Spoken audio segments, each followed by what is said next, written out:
being pre-med is just like one of the fields that's a little bit more grueling, you know?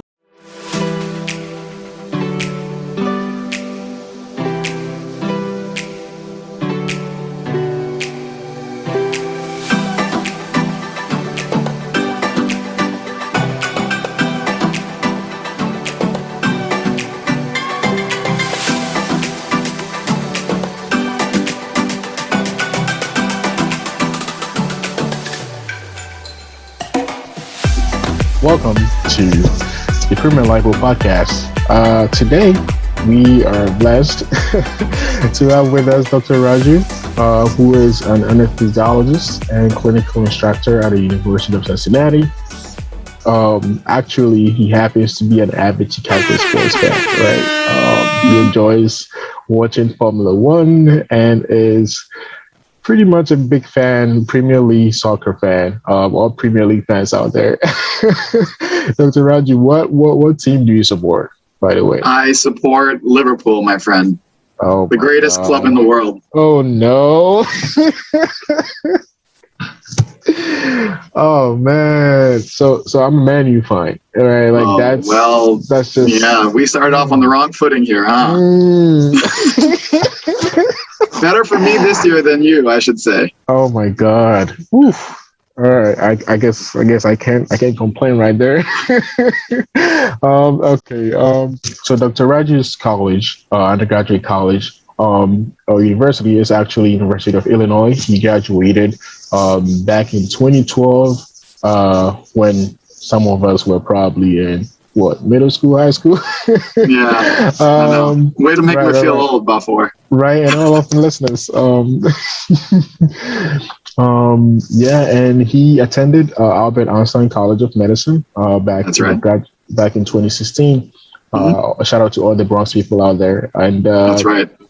His residency actually from Northwestern Hospital in Chicago. And he actually graduated from his residency back in 2020, which is like crazy, just like right at the cusp of the pandemic. So we're going to be diving into that as well. Dr. Raju, thank you for joining us today, and welcome to the Premed Lifeboat. Absolutely, man. Thank you for having me. Thank you, sir. So let's get into why medicine? I always ask everyone this: why medicine for you? Why did you get into the first place? You're pulling me back. It's like I'm going to my med school interviews again. No, I think it's a combination of two things. I had a love and passion for science, and I had a lot of family friends who were physicians, and I love the idea of kind of getting myself into the hospital setting and really engaging in patient care. I love the idea of it, and that's what kind of drove me in that direction. Probably those two main things. I graduated with a degree in molecular and cellular biology. So just trying to think of what I could use my degree, with. That was one of the fields that I could kind of make my next stepping stone. Right. Wow. Okay. So did you ever think of probably not going into medicine? Was that ever an after? Maybe in high school, but I came into college knowing that's what I wanted to do. Yeah. That's very nice. And did you, okay, let me ask you this. Did you know that you wanted to become an anesthesiologist back then? Or I did not at the time. Actually, that's a good question. I really didn't know what I wanted to become. But I think what I was more so dealing with my degree, a lot of stuff was related to the heart, lungs, and also the nervous systems, like looking at that stuff at a cellular level. Right. So something that involved those three things, or one of those things, was probably something that I knew I had a passion in and was going to go that route, which anesthesia has a lot of. So okay, all right. So who was, that's for sure knows, but who was Dr. Raju back in high school? Back in high school? Yeah. I was a nerd. Have you ever seen the movie 21 Jump Street? I have. Okay, you know how they go into school and the nerds become like theater nerds, and Yeah. Like they're now the cool kids. I wouldn't say I was a cool kid, but like I always like to go into school dressing nice. And Nice. I hung out with all the other like nerd kids. We played. We would go home, either play basketball at the park, or during the summertime, if it was wintertime as well, we would have Halo LAN parties. So a lot of video games as well. Right. That's pretty cool. And what was the transition to college like? It was pretty good. I think I surrounded myself with people that wanted to do this a similar thing.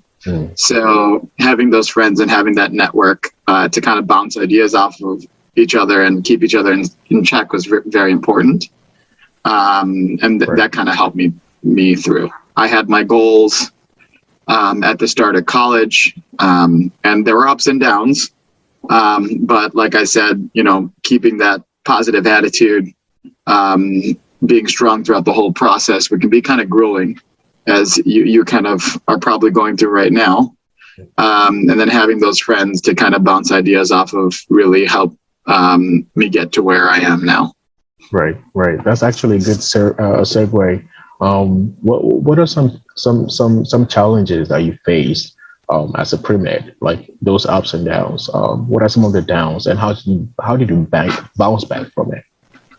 Well, I think I definitely started out. I at the beginning, I knew I had to get GPA was an important pillar of getting to where I needed to get to. So I did well my first semester coming in, and then the classes started getting harder and more grueling, and I chose to go through a more advanced path in my degree, and that made things a little bit difficult. And then you have all the social stresses of being in college, all the distractions.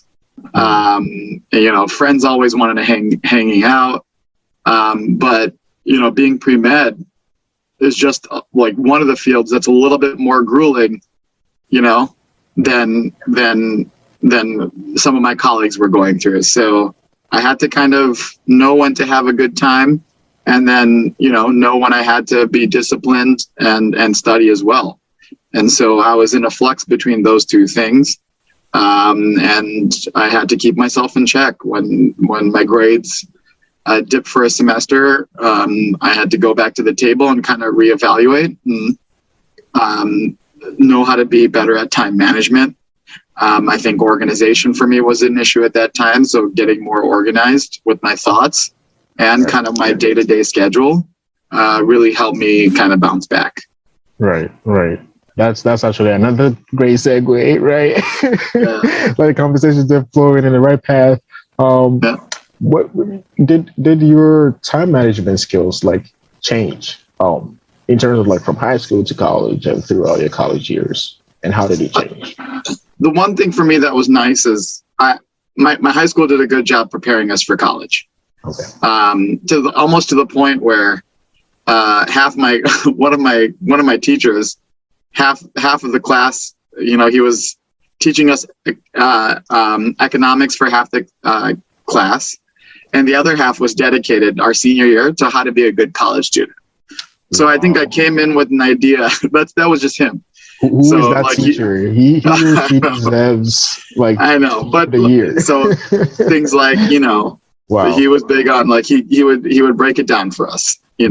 Take your classes in the morning, and then in the afternoon dedicate that to studying and doing your lab work, or and then your evenings, once you're done, obviously if there's nothing else going on, you're free to work out and go hang out with your friends, but you really had to have your work done. And he taught us to like teach college,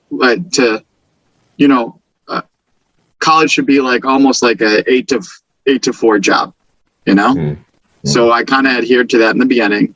I slipped in the middle and I got back towards the end, and so that was important. Right. Cutting down on the procrastination, which I was really good at in high school too. Procrastination. So you say that it's more of a mindset of having things done, and having that switch of mindset that can help. That can really Yeah, help. exactly. I think being organized, Right. compartmentalizing your day, and then at the start of each semester, kind of gauge your progress, and then organizing the semester so that it's as 8 to 4 as possible. Right. That's what I did. You know, Wow. my classes were like my core classes were done by 11 or 12, and then I had my labs. You know, I tried to always select the 1 to 5 spots.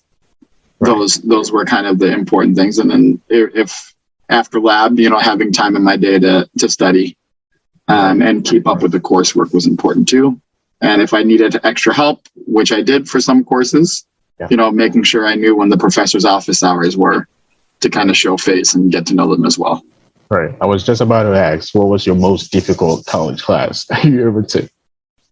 You know what? At Illinois, Orgo was very, very difficult. So that was probably my toughest one. Orgo 1 was very challenging to me. It was probably my toughest course. I started out with my first test extremely poorly, and I was kind of deflated by it, but I just knew I had to keep working, and I was able to rescue the grade a little bit, which is important. And then that's when I knew, like, okay, if I needed, like, put the pride aside, you got to go when you need help and go to office hours, use your teaching assistants to kind of help you get caught up a little bit. It was hard for me with spatially to do well. So, but by the time Orgo 2 and Biochem came around, I was definitely caught up and then some. Right. I know a lot of people listening to us can relate to that. So thank you for definitely sharing those tips. It will go a long way. For sure. So the MCAT, did you take the MCAT? I did. Yeah, for sure. Okay. How was that? How was that experience? The experience was definitely grueling. You know, so I'll be completely honest, I wasn't much of a reader, and I always struggled even with the ACT and SAT with the reading portion. And the same thing happened when I took my first practice test. I'm like, oh, not this again, you know? But I gave myself enough time, you know, kind of I was probably studying for about 8-9 months. Not so much the first semester. So I took it my junior year, probably around springtime. And then my first semester, I had a dedicated course, you know, that a 6 months MCAT course through Kaplan. And then the back end, there was no more course. It was just me saying, okay, here's my coursework. I lightened up my coursework my second semester, my junior year, so that I can spend more time studying. So I took, you know, lowish amount of credit hours that semester, where I could still maintain my full-time student status, but at the same time dedicating a lot of time to studying because I knew I needed to work on my reading comprehension section. My score wasn't that great, but it was at least better than where I started for that reading section. And that was because of the time I put in, doing more questions, taking as many practice tests as I could. And that also translates almost through medical school and residency too. The more time you put into doing questions and reviewing those questions, I think the better ultimately you're going to do.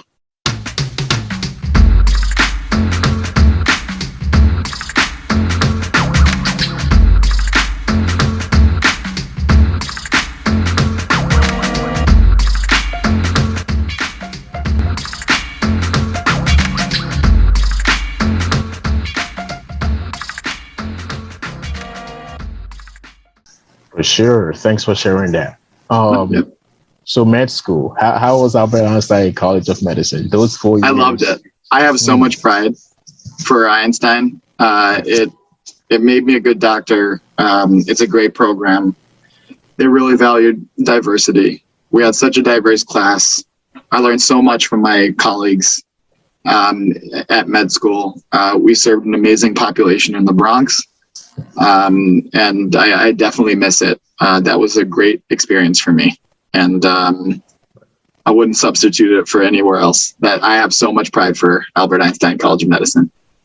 Right. That's nice to hear. What are some?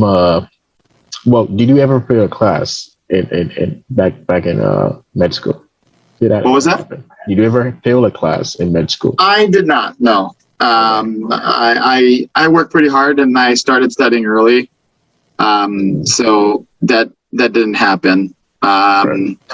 There were times where I wish I scored higher and I felt like I underperformed, but you kind of go back to the drawing board and, like I said, for like in college, same type of principles, what did I miss here? And hey, part of this material that I didn't do well in, anatomy, is going to show up on my boards, USMLE step 1 and step 2. So I need to spend time reviewing this material a little bit more for that exam, because this is the area where I got to catch up a little bit. Right. So again, time management, how did that improve with medical school? Because obviously it did. We depended, like comparing the kind of like content and size of it to college years, but also like how did that improve, and how did you balance that? Like especially with like getting enough sleep and studying at the height that you guys did. First and second year of medical school, it's pretty straightforward. Okay. You are probably running, like in college, 14 to 16 credit hours a semester. Okay. But you have to do a lot of other stuff in college. In medical school, it feels like it's double the credit hours the whole time, but there's not much other stuff that you really have to worry about. You may have a club that you take, do on the weekend or so. But for the most part, you're dedicating most of your time in the first 2 years. And this keeps evolving. They keep restructuring when people take step 1 and step 2.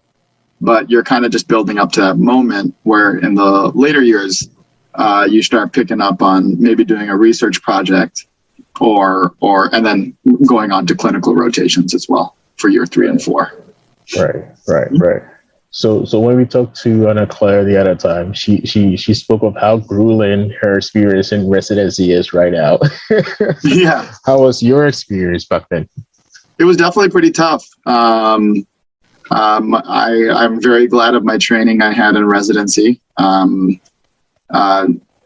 We valued, I think one major value that my attendings had when I was a resident is making sure that we were extremely professional physicians and extremely competent physicians.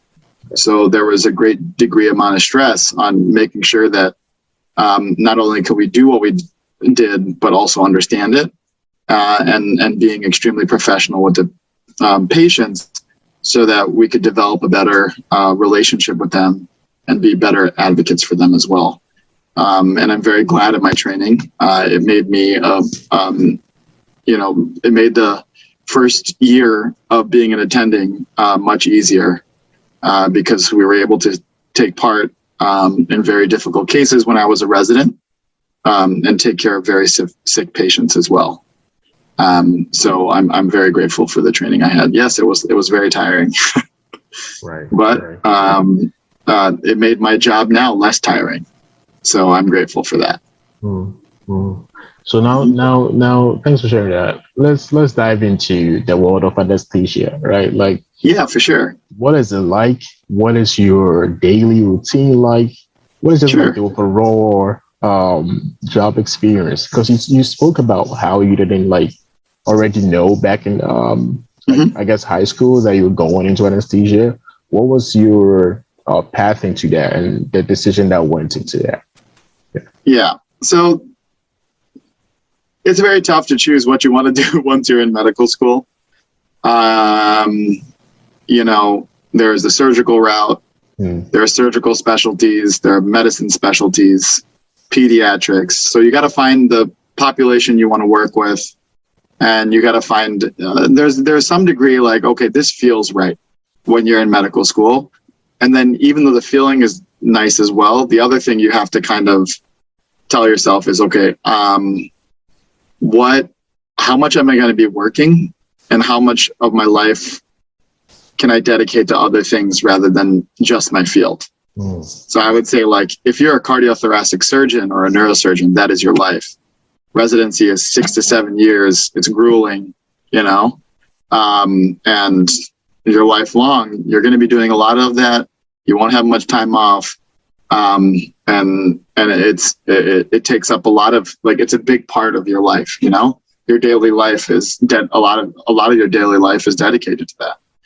Versus anesthesia, I had the choice, not only did I love what I did, I kind of had the choice to decide how much I wanted to work.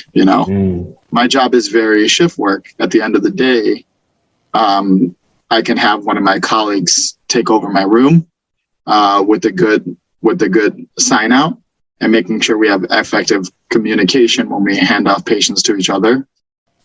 There could be, at least to some degree, a general idea of when I was going to get home at the end of the day. And that's what I wanted. If I wanted to work a lot more, I could choose a job where I'm more independent and I finish my cases for the day. And then I can also choose a day where I could also choose a job where maybe it's a little bit more structured, where I know I'm gonna be working from 7 to 3 every day. You could make that happen in the field as well. So that was important for me. So my day starts, I get to work, anywhere from 6:30 to 7. Most places in the country start surgery at around 7:30, and procedures around 7:30. So we go see the patients in the morning. If there needs to be any type of IVs placed that are difficult, or surgical nerve blocks that need to be done to help with pain or to keep people still during the procedure, we'll do those before the surgical start time at 7:30. And then the patients go into the room. Every day I'm either solo. I'll work with 2 residents or 2 or 3 certified nurse anesthetists. And I'm in the room by myself and doing direct patient care, or I take on a more supervisory role where I help the mid-level providers or residents come up with a plan, and they kind of watch over the patients in the room. And if anything was to arise during those cases, I go and help. So I'm available to help those patients at any time. Right. And then my day usually ends from anywhere from 3 to 5. Anywhere from 3 to 5. Unless I'm on call, it goes later. It's pretty nice. That's pretty nice, and thank you for sharing that. I gotta get into this one though. What is the relationship between anesthesiologists and surgeons like? And it varies. It varies from day to day. Please tell us. I think if you know what you're doing and you're efficient, and the same goes both ways, right? Relationships between people. If you're an effective communicator, you've mastered what you're doing and you care a lot for the patient. Relationships are always good. Where I work, the job I took, my relationships with my surgeons are awesome. So I love what I do for that reason. I think the role of the anesthesiologist is changing as well. We spend a lot more time with the patients well before surgery to make sure they're optimized for surgery, so that during the day of surgery is a lot more efficient. Cases don't get canceled or delayed, and patients are safer in the operating room as well, and surgeons love that as well. Our job is to put people to sleep, but the process of doing that can be really dangerous. Now, over the last 40 years, that's become much easier and safer. But, we went to medical school to learn and predict what diseases might struggle with anesthesia a little bit, and making sure that we're prepared for those situations and understand those physical and physiological illnesses and be able to deal with those in the operating room. So I'm always thinking about what can potentially go around at any point during anesthesia, and how can I really keep this patient as safe as possible. So I want to make sure that the patient's asleep the whole time. I want to make sure that they're comfortable before, during, and after the procedure. And most importantly, is I want to make sure this patient is safe. So we're almost like a critical care medicine person, physician in the operating room as well. Right. In the operating room setting. Right. Making sure the patient is safe. Has there ever been, throughout your experience so far, as a resident and also as an attendant now, whereby your decision towards this particular instance was in opposition to the surgeons? What was that? So I was asking, has there ever been an instance, right, whereby your decision as an anesthesiologist actually went in opposition to what the surgeon was, I guess maybe wanting to do? I'm not much of a rebel. Okay. But yeah, we have respectful disagreements a lot. However, that's also being being an effective communicator. We're all a team. We're all on one team to make the patient better. I don't really pigeonhole myself into one type of anesthesia, right? When I trained, I made sure that I can do anesthesia in many different ways, as long as it's safe, and I know what I'm doing. I study what I'm doing. If someone asks me to do something that I may not be more familiar with, at least I can go back to the point where I studied all the stuff in the books. And so I feel a little bit better about doing it, right? So for me, leaving residency, I wanted to be more versatile. And when I started my new job at a different institution, I definitely wanted to do things different than the way people did them at that institution. So I had to learn, but it was a learning experience, getting there early, preparing the same principles we talked about before, right? Being organized with your thoughts, being to work on time, and being an effective communicator. You over the last year, I built relationships with not just the surgeons, the CRNAs, the residents, the nurses in the room, all that's important to being an effective team, to making sure that patient can get through the surgery safely. Right. So I don't really butt heads with people. That's not really my personality.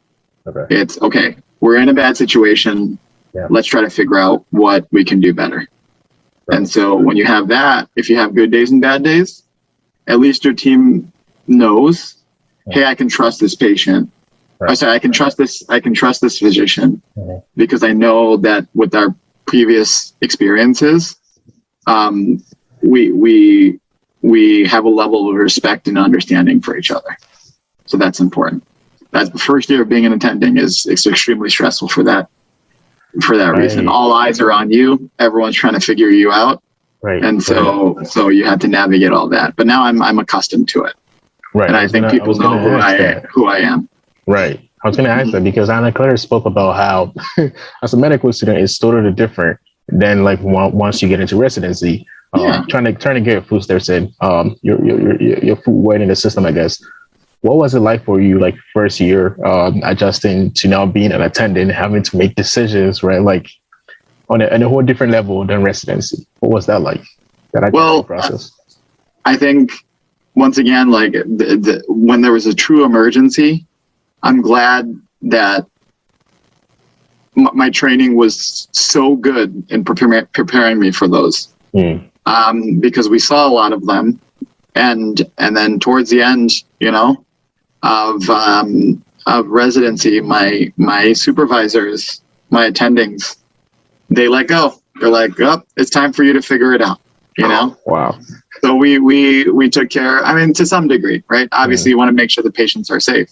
Right. But my experiences when I did my critical care rotations in residency were very important because they there's nobody else there at night, So I had to study a lot, figure it out, and from those difficult days, difficult experiences, I learned a lot. I came home every day when I had a bad day.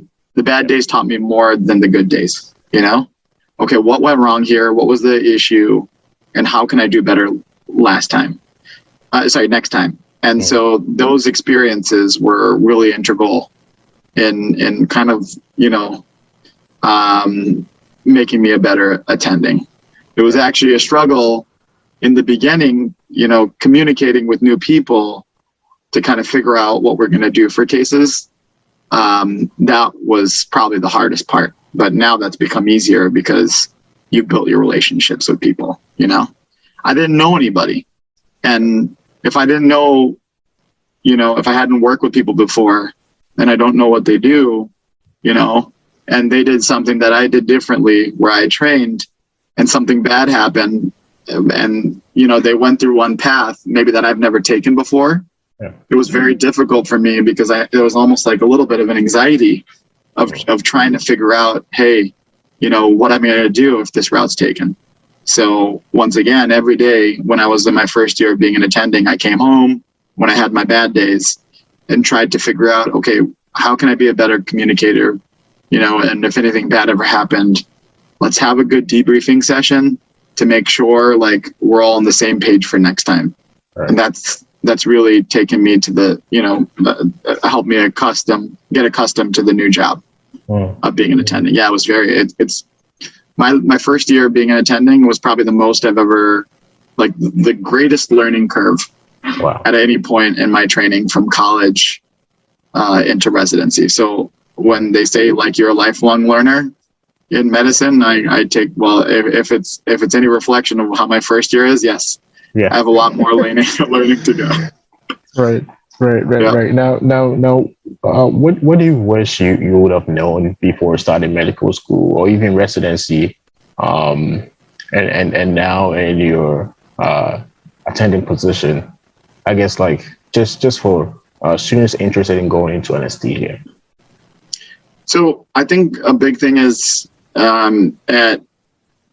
for me was there are points, and this was high school, medical school, college, medical school, residency, where you just feel really isolated. Mm.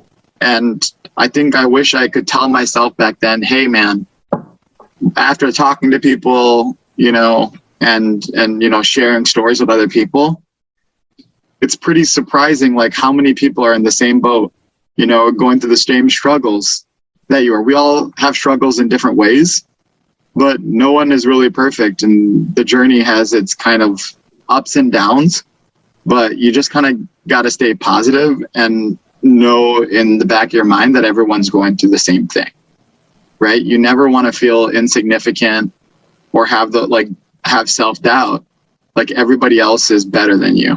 You never, like, there were moments in my life where I felt that way, and I had to like kind of knock it out of my head that, hey, no, I have this goal, I'm going to achieve it, and I'm going to stay positive and kind of get those thoughts out of my head. I just wish there were like certain like times in my life, like my junior year of college or my second year of medical school, or midway through residency, where I just could slap myself, hey, wake up, you're okay, you're gonna get through this, Right. But I'm happy with where I am right now. So, and I think those experiences were integral to making me the person I am today. So I'm grateful for all those experiences as well. Positivity, that matters. Right. Having a positive mindset. Thanks for sharing that. Come on, man. Like, going to the library and studying MCAT for 10 days. Ooh. It sucks. Right? Right. It sucks. Right. There's no way to say it. And like after 3-4 weeks of doing that, you feel like your brain's going to explode.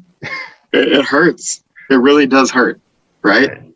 But then you get into your groove and you start feeling better about things. So, budgeting that time. Okay, we're going to work, but also making sure that you take care of yourself and exercise and have an hour or two to yourself a day, to get your mind off things is important as well.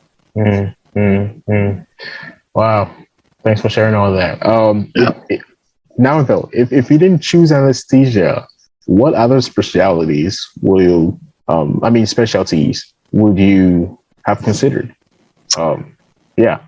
like I said, it was going to revolve around something around the heart or lungs. So I'd probably say cardiology, pulmonary critical care, and or emergency medicine. One of those three other ones were the ones I was thinking about at that time. Right. So there's been a lot of talk lately about how technology is changing, like pretty much the kind of the day-to-day working aspects of jobs all over the spectrum. Yep. How do you see anesthesia changing in, let's say, next 10, 20 years, especially with the onset of like robotics and all kinds of technologies coming in? What is your mindset on that? Luckily, I still do things with my hands, which are going to be hard for robots to do for a little bit longer. So I'm protected from that standpoint. You know, it's going to be a while until a robot can do a nerve block, or a robot can reliably put a breathing device in somebody, like a breathing tube down somebody, or can put an IV or arterial line or a central line, like all these different procedures that we do. It's going to be a while. It's going to be a while for the computer to be able to, you know, come up with the best decision, you know, for the patient, or make the patient feel really safe. So from that standpoint, I don't think my job's going to be fully automated for a while. Right. But technology is important, you know. Our job is to make things more safe in anesthesia. And compared to where it was 40, 50 years ago, we're at a way different standpoint than where we were in the past. Right. And I stand on the shoulders of people who made this more safer. The ventilators we use in the operating room, you know, are getting more and more automated, so that we can spend more time thinking about how to take better care of the patients. The medications that we use are getting safer with less side effects. So all that is an added benefit to keeping patients safe. And then the educational resources, technology, also important. Ultrasounds are getting better, easier to see things, and all that can be used to eventually help us have better outcomes, you know, help patients have better outcomes in the operating room, and avoiding the potential devastating things that can happen during surgery as well. Right. Yeah. Thanks for sharing that perspective. Perspective and giving us, you know, kind of like an in-depth look at what anesthesia is like. Really appreciate this, Dr. Raju. To end with, though, what is your general advice for us as pre-meds? And like whether in terms of like our education into medical school, or like just general life advice, wherever you want to take it. All right. So I think I like to consider candidacy like it's going to be 4 pillars, right? The community service, it should come from your heart. And I think that's important. It doesn't need to be medical community service. It can be anything, right? Helping people that are in need is important. Research, this can be quite difficult to figure out in college. So, you know, trying to find something with that as well if you can. It's not the end all be all, you know. Being diligent and disciplined with your work is important too, and that translates to better grades and a GPA, and then the MCAT too, right? And for every one of us, we excel at some of those and aren't good at some of those. But once again, if you don't have one of the 4 things, don't let it discourage you, right? Because maybe you stand really tall with 2 of the 4 pillars that I mentioned, right? And that gets noticed. So remember to always have that positive mindset is important as well. And that helps you get through the day. One step at a time, it's important. And if you're just starting out in college, planning ahead is important. And at the end, you're almost there before. So the end is coming near, which is nice, and you can look back and see all that you've done and be proud of what you've done. And when you go to your interviews, that's the most important thing. Hey, I'm proud of what I've done. I'm proud of my work. And remember, too, early blood always gets the worm. The greatest predictor of success in medical school and residency is not procrastinating. That is probably the most important thing. I have encountered many smart people in my life who couldn't do what I did, who are much more brilliant than I am because they weren't as organized or diligent with what they did. And it is so important in the medical field because the consequences can be so grave if you're not, kind of doing things early and making sure. So those things get noticed. Like I said, early applications, those are important because they show that your mind's organized and that you can deal with the rigors of medical school as well. Right. Those are the two main things: staying positive, being confident of what you've accomplished, and then also being early. I'm not the smartest person, My best friend in college, like the two of them, were way smarter than me. But I used their help and used them as motivation to do better myself. And I am doing, just as well at the end of the road, because I understood too that you can do a lot in the field that I'm in if you just really work hard and get to things early. That's really important. That's early. Thank you for the wealth of advice and information given us today. We really appreciate it, Dr. Raju. Guys, join me to say a big thank you to Dr. Raju. Do you have social media accounts? Can you share that so that our students can follow you? I don't. I'm off. I don't deal with that. We can do another long podcast of how much I think social media has a role, but I don't participate. Right. Yeah. Can I share your email? I think it's important for professionally, like for my colleagues who have patient base to market themselves. But in terms of my personal life, I'm still struggling to get off, like little bit by little bit. I was more have a presence in my earlier life, but now I just have a deep mistrust. Wow. Yeah. Right. So I'm off. My job doesn't require it. Right. Exactly. There we go. I was about to say you're not the first person to say that. I love this medium though, the podcast and stuff. Thank you. I love this stuff. I listen to a lot of podcasts to get smarter in my life and find new resources and books that I may like. So I have some people that I listen to, but in terms of Facebook and stuff, I'm glad I limited my time. Yeah. Trying to do my best on this side. My sister's on the gram. My sister's on Facebook. Yeah. But I think after meeting Anna Claire, she doesn't do it at all. Yes. So and then whatever I was on, once I saw her doing nothing, I'm like, hey, she's pretty cool. Forget it. Right. The time I have off, I like spending with her, and I like spending with Max. So I don't need to be looking at any of that stuff anymore. Is Max awake now, or?